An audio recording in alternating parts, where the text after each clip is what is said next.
بسم اللہ الرحمن الرحیم۔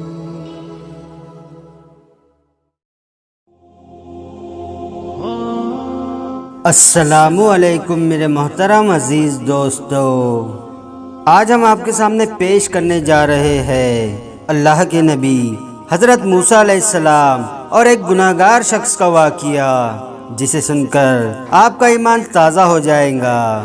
ایک ایسا شخص جو 60 سال تک گناہوں میں مصروف رہا اور اس کا انجام کیا ہوا۔ تو اس واقعے کو سمجھنے کے لیے ویڈیو کو اینڈ تک ضرور دیکھیں۔ حضرت موسیٰ علیہ السلام کی امت میں ایک ایسا شخص تھا جو گناہ کا عادی ہو چکا تھا۔ وہ شخص گناہوں میں اتنا گھر چکا تھا کہ اسے یہ خبر بھی نہ تھی کہ میرا انجام آخرت میں کیا ہوگا۔ وہ اتنا بڑا گناہگار ہو چکا تھا، اس کے گناہ زمین سے آسمان کی بلندی تک پہنچ چکے تھے۔ وہ بندہ 60 سال تک گناہ کرتا رہا، کبھی توبہ نہیں کی۔ اس کے گناہ حد سے زیادہ بڑھ گئے تو اللہ تبارک و تعالی نے حضرت موسیٰ علیہ السلام کو یہ حکم دیا کہ تمہاری قوم میں ایک ایسا بندہ ہے جس کے گناہ بے شمار ہے۔ اگر تم نے اسے قبیلے سے باہر نہیں کیا تو اس کے گناہوں کی وجہ سے تم سب پر میں اپنا عذاب نازل کروں گا۔ جس قبیلے میں وہ شخص رہتا ہے اس قبیلے میں رہنے والے تمام لوگوں کو میں ہلاک کر دوں گا، ورنہ تم اسے اپنے قصبہ قبیلے سے دور کر دو۔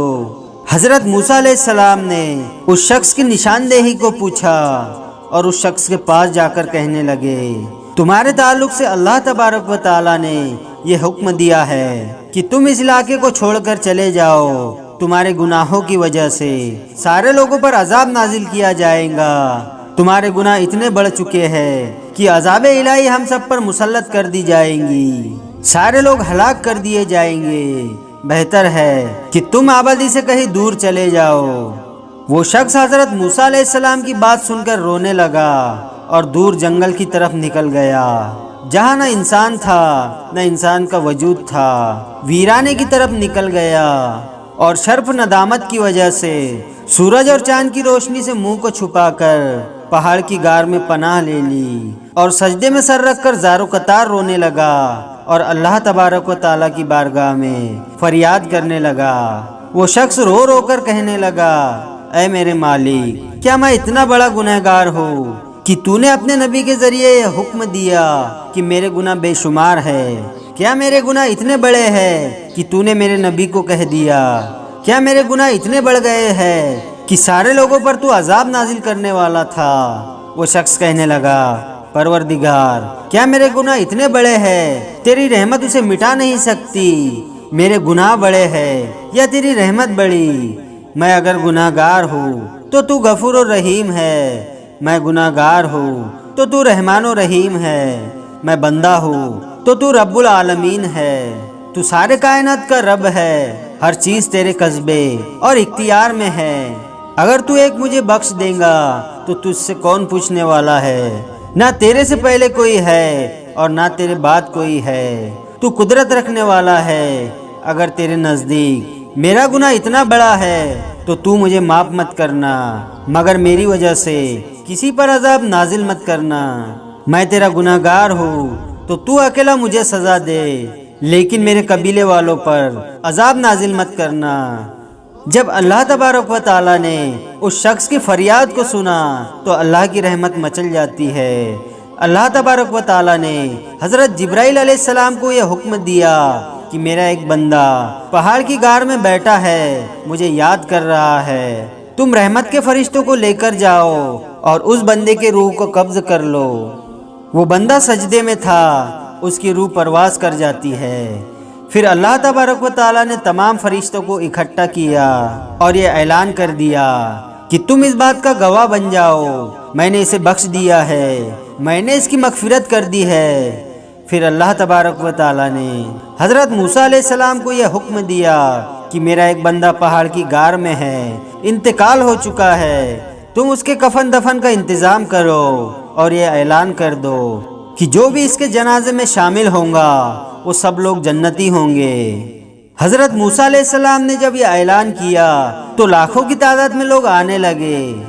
جس کو یہ معلوم ہوا کہ ایک ایسے شخص کا انتقال ہوا ہے کہ جس کے جنازے میں جو بھی شامل ہوگا اسے جہنت کی ضمانت مل جائیں گی، یہ اعلان عام ہو گیا۔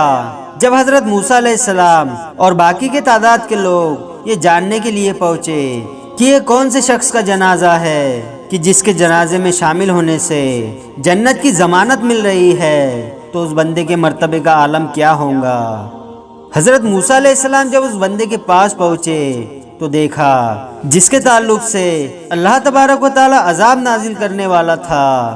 حضرت موسیٰ علیہ السلام نے اللہ تبارک و تعالی سے پوچھا، یا میرے پروردگار، یہ تو وہی بندہ ہے جس کے وجہ سے تو عذاب نازل کرنے والا تھا، جسے قبیلے سے نکال دیا تھا، آخر یہ اتنا عظمت والا کیسے ہو گیا کہ تو نے اعلان عام کر دیا کہ جو کوئی بھی اس کے جنازے میں شامل ہوگا اسے بنا حساب و کتاب کے جنت میں داخل کریں گے۔ تو اللہ تبارک و تعالیٰ نے ارشاد فرمایا کہ ہاں، یہ میرا وہی گنہگار بندہ ہے۔ جب تم نے اسے قبیلے سے نکال دیا تھا تو یہ شرم کے مارے چاند اور سورج سے منہ چھپاتا ہوا ایک غار میں آیا۔ میرا بندہ گناہ کی وجہ سے اتنا شرمندہ ہو گیا کہ اس نے چاند، سورج اور آسمان سے اپنا منہ چھپا لیا کہ کہیں میرے گناہوں کی وجہ سے سب پر عذاب نازل نہ ہو جائے۔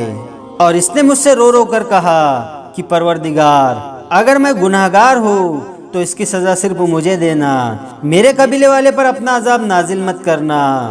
میں نے اپنے بندے کی اسی ادا کو دیکھ کر اس کی مغفرت کر دی۔ مجھے حیا آتی ہے اس بات پہ کہ میرا بندہ مجھ سے معافی مانگے اور میں اسے خالی ہاتھ لوٹا دوں۔ میری رحمت کو یہ ہرگز گوارا نہیں کہ میں اپنے بندے کی توبہ کو قبول ہی نہ کروں۔